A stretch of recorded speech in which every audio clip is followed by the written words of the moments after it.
تو lunch break میں میں واش روم میں گیا تو واش روم میں بہت سارے لوگ کانفرنس کے لوگ آئے ہوئے تھے تو واش روم میں بہت سارے لوگ تھے تو ہمارے ساتھ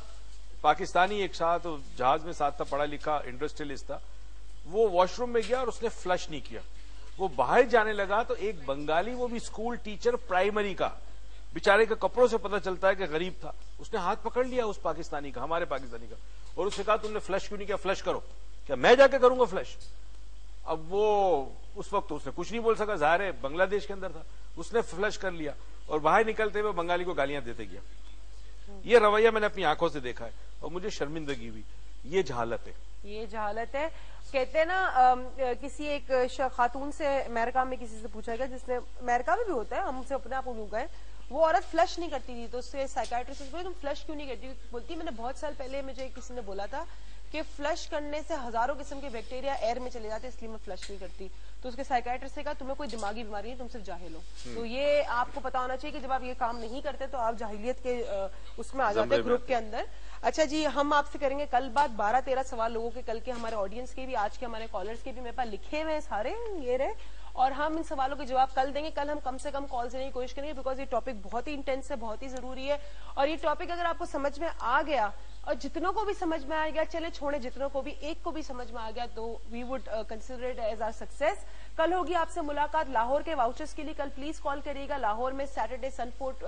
سیٹرڈے کو سن فورٹ کے اندر ریکی کی ورک شاپ ہے پلیز آپ اپنے واؤچرز کے لیے کال کریں آج کے جو ہماری ایک ہی کالر ہے لاہور کی ان کا نام تو ہم نے ڈال دیا ہے کل آپ کال کریے گا آپ کا نام بھی ہم لاہور کے لکی ڈرا میں ڈال دیں گے پھر کل لکی ڈرا کھلے گا اور جو لوگ نہیں کال کر پاتے تو they can call on number جو ابھی اسکرین پہ شو ہو رہا ہوگا اس نمبر پہ کال کریں اور آپ اپنے آپ کو ریکی کے لیے رجسٹر کروا سکتے ہیں thank you so much and please try to be polite with the people who are around you because we coexist and over to you Lahore سے مراد پنجاب ہے پنجاب ٹوٹل پنجاب یس ہاں جی اب مجھے سمجھ نہیں آتا میں کیا کروں کیونکہ میں نے جہالت کو قبول کرنے سے سالوں پہلے انکار کیا اور اس انکار کے بعد بڑی جدوجہد کرنی پڑی کئی دفعہ میں بھی جاہلانہ حرکت کرتا ہوں مگر فرق صرف اتنا ہے کہ مجھے اس بات کا شعور ہے کہ میں نے غلطی کی ہے اور کوشش کرتا ہوں کہ غلطی بار بار نہ دہراؤں جہالت ایک رویہ ہے ایک مائنڈ سیٹ ہے ایک سوچ ہے اور یہ سوچ ہر جگہ پائی جاتی ہے ہم اس وطن عزیز سے بہت پیار کرتے ہیں بہت محبت کرتے ہیں میں سالوں پہلے امریکہ میں تھا چاہتا تو وہیں رہتا واپس نہ آتا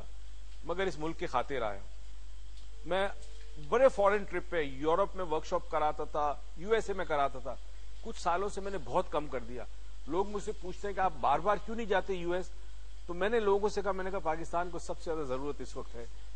تو یہ جو ٹاپک انٹروڈیوس کرنا تھا یہ بھی پرپز یہ تھا کہ ہماری آنکھیں کھل جائے ہم ریئلائز کر رہے ہیں کہ ہم غلطی کر رہے ہیں ہمارے میں جہالت ہے ایک چھوٹی سی کہانی ہے سمجھ جائے تو بہت بڑی بات ہے ایک کسان تھا بہت ہی غریب تھا زمین اس کے پاس کافی بڑی تھی مگر مسئلہ یہ تھا کہ وہ زمین ٹھیک نہیں تھی تو فصل صحیح اگتی نہیں تھی یا کم اگتی تھی تو بیچارہ غربت میں تھا کچھ سال گزرے اور پتہ چلا وہاں اس کی زمین پر تیل نکل آیا ہائے ہائے تیل جب نکل آیا تو کیا بات ہے وہ تو بادشاہ بن گیا اس کے پاس تو اتنی دولت آئی کہ جس کا اندازہ نہیں تھا اب وہ دولت تو آ گئی مگر اب وہ اپنے آپ کو منوانا چاہتا تھا اس گاؤں میں لوگ اس کو مانے کیا میں کتنا بڑا آدمی بن گیا تھا دولت مند تو اس نے جی بہت ساری چیزوں کے ساتھ ساتھ اس نے امریکہ سے ایک کیڈیلیک گاڑی منگوائی میری بھی بڑی فیوریٹ ہے کیڈیلیک اسے کیڈیلیک گاڑی منگوائی اچھا اس نے دیکھا کیڈیلیک گاڑی میں ایک سپیئر ویل ہوتا ہے تو اس نے کہا ایک سپیئر ویل نہیں اس نے کہا 2 لگاتے ہیں اس میں تو امریکہ سے ایک دوسرا سپیئر ویل آیا اس کو فٹ کروایا انہوں نے اب یہ کیا کرتا کہ جب یہ اپنی گاڑی میں بیٹھ کے جاتا تو ہر ایک کو راستے میں سلام کرتا اشارے کرتا اس لیے کہ لوگ مجھے اس گاڑی میں دیکھیں میری عمارت میری دولت میری شان و شوکت کو لوگ دیکھیں اور ایسے لوگوں کو بھی وہ سلام کرتا جو بالکل اجنبی تھے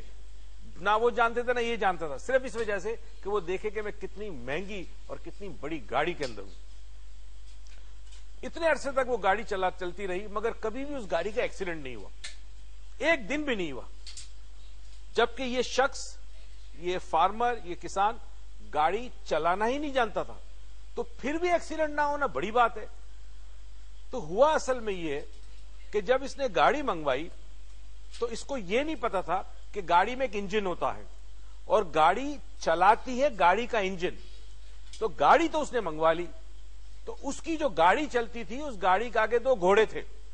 اور وہ گھوڑوں کے ساتھ رسی کے ساتھ وہ گاڑی چلاتا تھا، تو اس لیے ایکسیڈنٹ نہیں ہوتا تھا گاڑی کا، کیونکہ گھوڑا گاڑی تھی وہ تو۔ یہ حالت ہم میں سے اکثر لوگوں کی ہے، اور اسے جہالت کہتے ہیں۔ جب ہمارے پاس بہت کچھ زیادہ آ جائے کہ جس کے لیے ہم اہل ہی نہ ہو، جھولی چھوٹی ہو ہماری، عقل محدود ہو، بہت کچھ آ جائے، تو یہ حال ہمارا بھی ہوتا ہے کہ گاڑی تو کیڈیلیک ہے مگر چلانا نہیں جانتے، تو گھوڑے باندھ کر وہ گھوڑے جو ہے وہ گاڑی کھینچتے ہیں۔ ناظرین، کل بھی ہم بات کریں گے اس پہ، اور امید کرتا ہوں کہ آپ اپنا فیڈ بیک ضرور دیں، ہمیں بتائیں۔ کوشش ہوگی کہ کل ہم اس سبجیکٹ کو وائنڈ اپ کریں اور پھر آنے والے دنوں میں پھر سٹارٹ کریں گے، اس دعا اور امید کے ساتھ کہ پروردگار آپ کو زندگی میں بے تحاشا خوشیاں دے، توفیق دے کہ خوشیاں آپ دوسروں میں بانٹیں۔ پاکستان پائندہ باد۔